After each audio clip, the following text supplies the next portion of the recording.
ప్రభుజీ, భక్తి అంటున్నాం. అసలు భక్తి అంటే భగవంతుడికి శరణాగతి చేయడమే అంటారా ప్రభుజీ? సర్వధర్మాన్ పరిత్యజ్య మామేకం శరణం వ్రజ. కరెక్ట్. భక్తి అంటే భగవంతుడికి శరణాగతి చేయడం. అసలు శరణాగతి అంటే ఏంటి? స్వామి, నీవు నచ్చింది చెయ్యి, నీకు నచ్చింది, నీకు ఏది కరెక్ట్ అనిపిస్తే అది చెయ్యి.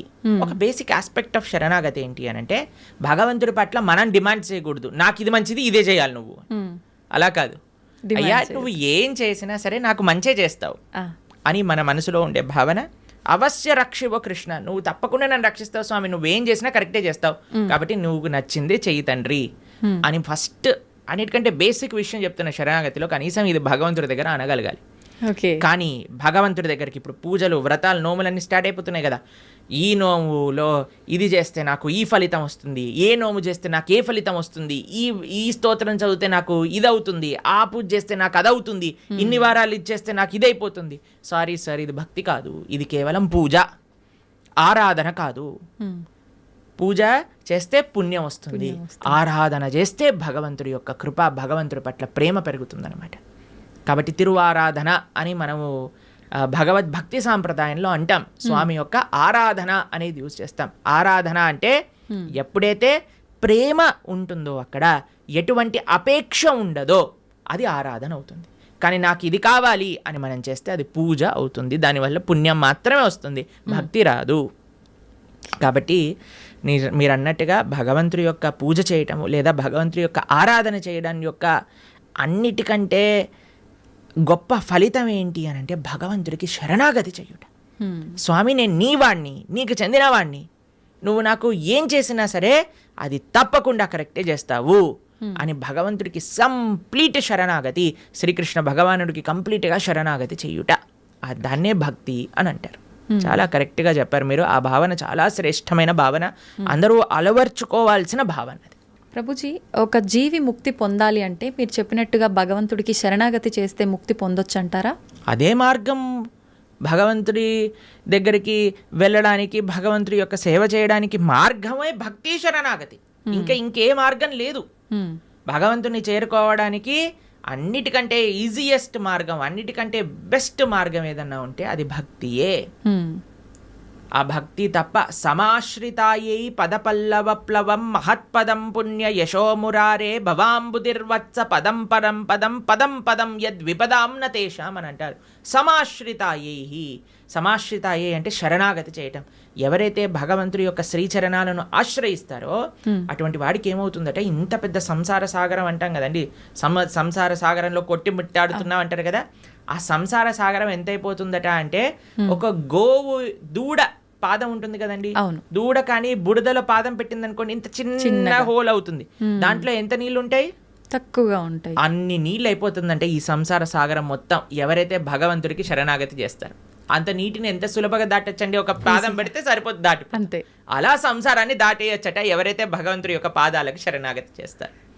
కాబట్టి ముక్తి కావాలి, భగవంతుడి దగ్గరికి వెళ్ళి భగవంతుడి యొక్క సేవ చేసుకోవాలి అని అనుకున్న వాళ్ళకి ఏకైక మార్గం ఏమిటి అని అంటే అది భక్తి శరణాగతి మాత్రమే, ఇంకా ఏ మార్గము పని చెయ్యదు.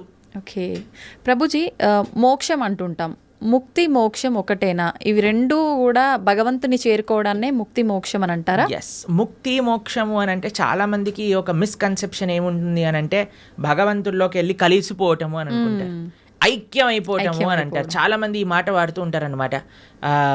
ఐక్యం అయిపోవాలి భగవంతుడి లోపల. మనం ఏమి భగవంతుడి లోపల ఐక్యం అవ్వడానికి పుట్టలేదండి. జీవులం అందరూ కూడా జీవేర స్వరూప హోయ్ కృష్ణేర నిత్య దాస్, మనందరం కూడా భగవంతుడి యొక్క సేవ చేయడానికి ఉన్నాం.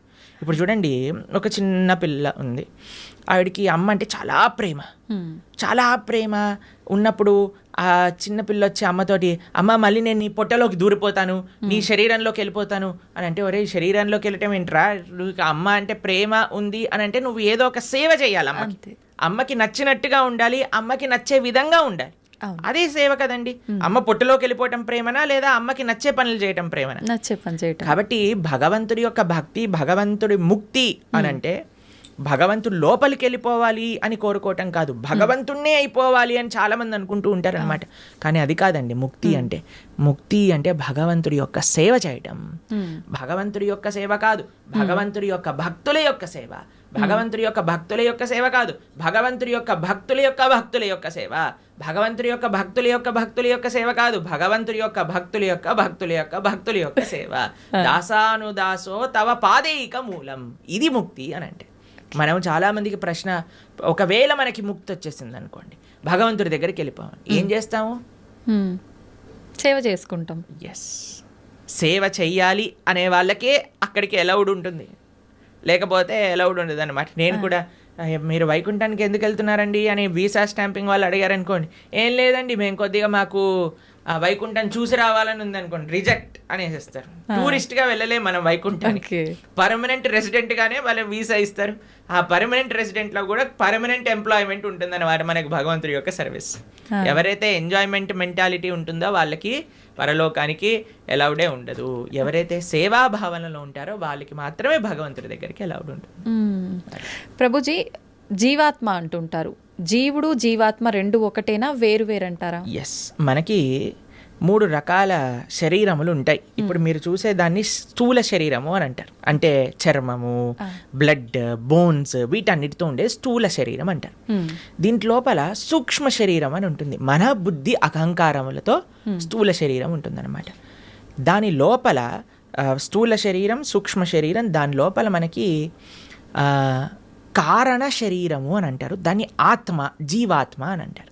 ఇప్పుడు చూడండి, ఫర్ ఎగ్జాంపుల్ ఇప్పుడే నేను స్టూడియోకి వస్తుంటే ఒకళ్ళు వెళ్ళిపోయారు, ఆయన పక్కన నుంచి ఇలా తీసుకెళ్తూ ఉన్నారనమాట. సపోజ్ పలానా వ్యక్తి వెళ్ళిపోయారండి అని అంటారు. వెళ్ళిపోయారు అని అంటే ఇక్కడే కదండి మన ముందే కనిపిస్తున్నారు కదా. మరి వెళ్ళిపోయారు అని ఏం వెళ్ళిపోయింది?